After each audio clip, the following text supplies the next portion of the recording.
আসসালামু আলাইকুম ভিউয়ার্স, আশা করি আল্লাহর রহমতে আপনারা সবাই ভালো আছেন। আজকে ভিডিওতে আমি আপনাদের 1000 জিবি ফ্রি ক্লাউড স্টোরেজের একটি অনলাইন সাইট নিয়ে ডিসকাস করব। তো আমরা হয়তো পেন ড্রাইভ কিংবা কম্পিউটার অথবা আমাদের অন্য কোনো ডিভাইসে আমাদের ইম্পর্টেন্ট ফাইলগুলো সেভ করে রাখি বা স্টোরেজ করে রাখি। তো অনেকে আমরা গুগল ড্রাইভের মাধ্যমেও ফাইল স্টোরেজ করে রাখি, কিন্তু গুগল ড্রাইভে তেমন স্টোরেজ ফ্রিতে পাওয়া যায় না। বেশি স্টোরেজ পেতে হলে আমাদেরকে ডলার দিয়ে প্রমোশন করতে হয়।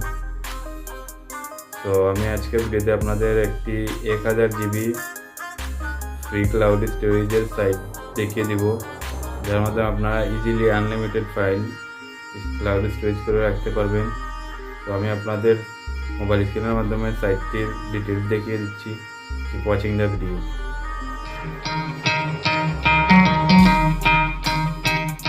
আমি বিস্তারিত দেখিয়ে দেওয়ার জন্য আমার মোবাইল স্ক্রিনে চলে আসছি। প্রথমে আমি আমার ব্রাউজার ওপেন করে নেব।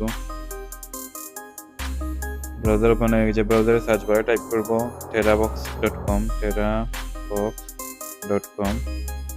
সার্চ করে নেব এন্ড ওয়েবসাইটটিতে এন্টার হয়ে গেছে। তো এখানে দেখতে পাচ্ছেন 1 জিবি নয়, 2 জিবি নয়, 1024 জিবি অর্থাৎ 1 টেরাবাইট ফ্রি ক্লাউড স্টোরেজ আপনারা পেয়ে যাবেন। তো আমি একটি প্লে স্টোর থেকে ইনস্টল করে নেব। ইনস্টলে ক্লিক করে দিলাম। আমার অ্যাপসটি ইনস্টলিং হচ্ছে। আমার অ্যাপসটি ইনস্টল হয়ে গেছে। আমি অ্যাপসটি ওপেন করে নিব। ওপেনে ক্লিক করে দিলাম এন্ড এগ্রিতে ক্লিক করলাম। আর গুগল অ্যাকাউন্ট দিয়ে সাইন ইন করতে হবে, তো আমি সাইন ইন করে নিচ্ছি।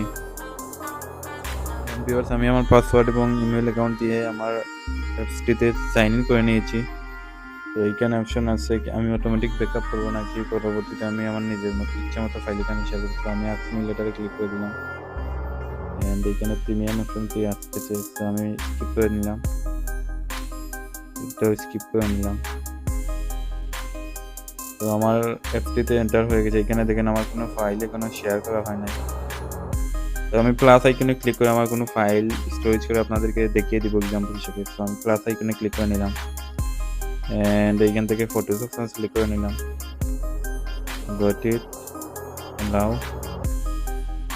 তো আবার প্লাস আইকনে ক্লিক করে নিলাম। আমার সব ফটোগুলো টাচ করতেছে এন্ড ধরেন এইখান থেকে আমি আমার এই ডকুমেন্টের 2-3টি ফাইল শেয়ার করবো। তো আমি 3টে সিলেক্ট করে নিলাম এন্ড আপলোডে ক্লিক করে দিলাম। Next start.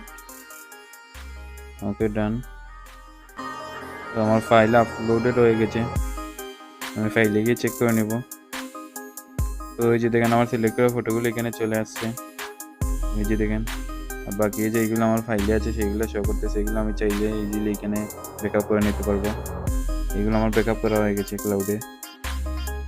তো ভিউয়ার্স, আপনারা বুঝে নিয়েছেন কীভাবে এফটিতে ফটো ক্লাউড স্টোরেজ করে রাখতে হয় বা যে কোনো ফাইলে আপনি ক্লাউড স্টোরেজ করে আমি যেভাবে ফটো করছি সেভাবে আপনি যে কোনো ফাইলই স্টোরেজ করে রাখতে পারবেন সম্পূর্ণ ফ্রিতে, কোনো রকম চার্জ ছাড়াই। তো ভিউয়ার্স, আপনারা বুঝে নিয়েছেন কীভাবে এই অসাম 1000 জিবি ক্লাউড স্টোরেজের সাইটটি ইউজ করতে হয়। আপনারা আজ থেকে আপনাদের ফাইল স্টোরেজ করে রেখে দিতে পারেন। আর আমাদের আজকের ভিডিওটি এতটুকুই। কোনো রকম ইনফরমেশন বা হেল্পের প্রয়োজন হলে কমেন্ট সেকশনে অবশ্যই কমেন্ট করবেন। আর ভিডিওটি ভালো লাগলে আমাদের চ্যানেলটি সাবস্ক্রাইব করবেন। আরও এরকম ইন্টারেস্টিং ভিডিওতে আমাদের প্লে লিস্ট ঘুরে আসবেন। লাইক শেয়ার দিয়ে পাশে থাকবেন। আসসালামু আলাইকুম, আল্লাহ হাফিজ।